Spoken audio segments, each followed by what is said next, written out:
কি অবস্থা না, দীর্ঘ 15 বছর পরে ওয়েস্ট ইন্ডিজের মাটিতে ওয়েস্ট ইন্ডিজের সাথে একটা টেস্ট আমরা জিতলাম। নাহিদ রানা, জাকের আলী এবং তাইজুল ইসলাম তাদের কৃতিত্ব এবং বাকি সবার কি অবদানে অবশেষে আমরা কিন্তু টেস্টটা জিতলাম। দুইটা টেস্ট কিন্তু আমরা জিতিনো, সিরিজ ছিল দুইটা টেস্টের, কিন্তু আমরা জিতছি একটা টেস্ট। প্রথম টেস্ট আমরা যাচ্ছে তাই ভাবে হারছি, কিন্তু দ্বিতীয় টেস্টে আমরা একটা দারুণ কামব্যাক দিছি। নাহিদ রানার 2 ইনিংসে 6টা উইকেট, তাইজুলের 2 ইনিংসে 6টা উইকেট, এবং গতকালকে এই যে জাকের আলীর 91 রানের যে ইনিংসটা, হয়তো সে তার ভেরি ফার্স্ট সেঞ্চুরিটা সে পায় নাই, কিন্তু যে ইনিংসটা সে খেলছে স্পেশালি লাস্টের 25 বল জাস্ট তামা তামা বানায় ফেলছে।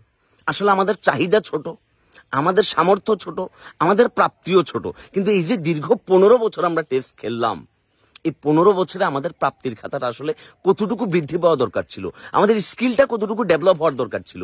আমাদের ছেলেরা দেখতেছি খুশি হওয়ার পর আনন্দ করতেছে, আমরাও সবাই আনন্দ করছি এজ এ ক্রিকেট ফ্যান হিসেবে, কিন্তু আমরা পুরোপুরি ভাবে সন্তুষ্ট না। কারণ এই 15 বছরে কিংবা লাস্ট 20 বছরে আমাদের লেভেলটা যে জায়গায় যাওয়ার কথা ছিল আমরা কিন্তু সেই জায়গায় পৌঁছাই নাই। কিন্তু আমাদের পরবর্তীতে যারা ক্রিকেট শুরু করছে তারা কিন্তু একটা স্ট্যান্ডার্ড লেভেলে যায় পৌঁছাইছে। সবচেয়ে জলজন্ত উদাহরণ হচ্ছে আফগানিস্তান। টেস্টে বলেন, ওডিআই বলেন, টি-20-তে, ওডিআই টি-20-তে তো সমান তালে তারা দাপাই যাইতেছে, সমান তালে। তাদের জুনিয়ররা এবং তাদের সিনিয়র টিম সবাই মোটামুটি দুর্দান্ত লেভেলের করতেছে, কিন্তু আমরা ওই দীর্ঘ 15-20 ম্যাচ পরে কিংবা 8টা-10টা টেস্ট খেলবার পরে আমরা একটা সিরিজ জিতলে কিংবা একটা টেস্ট জিতলে আমরা যে লেভেলের খুশি হই, আমরা করব জয়, আমরা করব জয় একদিন, এই জয় যে আমরা জেনুইন জয়টা আমরা কবে করব এটা কিন্তু আমরা এখনো পর্যন্ত বুঝতে পারি না। নাহিদ রানা আমাদের এই সময়ের একটা শ্রেষ্ঠ আবিষ্কার, দুর্দান্ত আবিষ্কার। আমাদের জুনিয়র যে সাকিব আছে, আমাদের পেস বলার, সেও কিন্তু দারুণ করতেছে। সে থাকলে এবং নাহিদ রানা থাকলে আমাদের ওডিআইতে এবং টেস্টে দারুণ একটা জুটি কিন্তু আমরা দাঁড় করাই ফেলছি। এনামুল হক বিজয় ইন দি রানের পর রান করে উড়াই ফেলতেছে এনসিএল-এ, কিন্তু নানান রাজনীতি কিংবা নানান ধরনের জটিলতার কারণে সে হয়তো সুযোগ পায় না। সে টি-20-র ম্যাটারিয়াল না, সে আসলে ওডিআই কিংবা টেস্টে তাকে দিয়ে ভালোভাবে কাজ করাইতে পারে। মাহমুদুল হাসান জয় কি করতেছে দীর্ঘদিন ধরে, স্যাডম্যান। 8টা ইনিংস খেলি, একটা ম্যাচে ধরো 64 রান নিব, তারপর আরো 10টা ম্যাচের জন্য সে কনফার্ম। আমরা আসলে আমাদের প্লেয়ারের কে কোন জায়গায় বেস্ট এই জিনিসটা এখনো খুঁজে বাইর করতে পারি না। আমরা দিনকে দিন অমুকরে তমুক জায়গায় এভাবে সাফল করতে করতে আমাদের একের পর এক টেস্ট যায়, সিরিজ যায়, বছর যায়, বিভিন্ন আইসিসির বড় বড় মেগা ইভেন্ট গুলা যায়, কিন্তু আমাদের প্লেয়াররা ওই আপ টু দা মার্কে যায়, কখনো পারফরমেন্সটা করতে পারে না।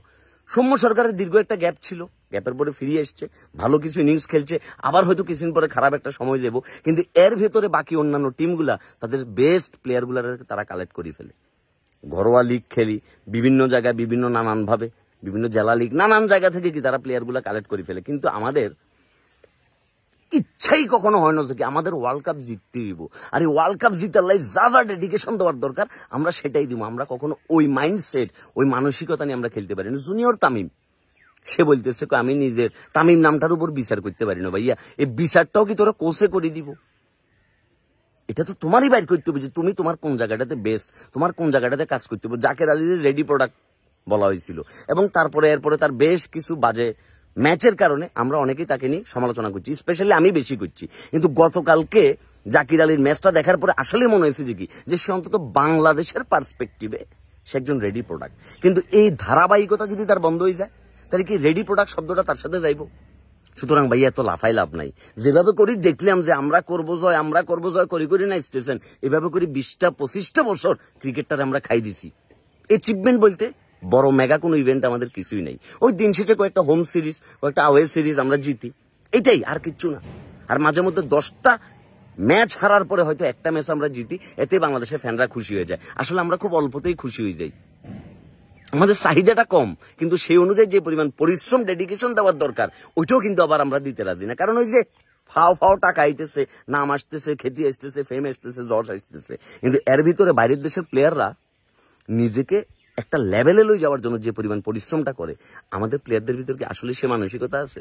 প্লেয়ারদের দোষ বাদই দিলাম, আমাদের ম্যানেজমেন্ট থেকে শুরু করে কোচিং স্টাফ, প্যানেল, আমাদের টিম সিলেকশন কিংবা আমাদের আদার্স আনুষঙ্গিক যারা আছে, পরিচালনা কতটা ঘাটতি আছে, কতটা প্রবলেম। বাইরের দেশ সকল দল ঘোষণা করি, তারা চলিও যায়, আর আমরা তখনও চিন্তা করি যে কি দল ঘোষণা কবে দিব।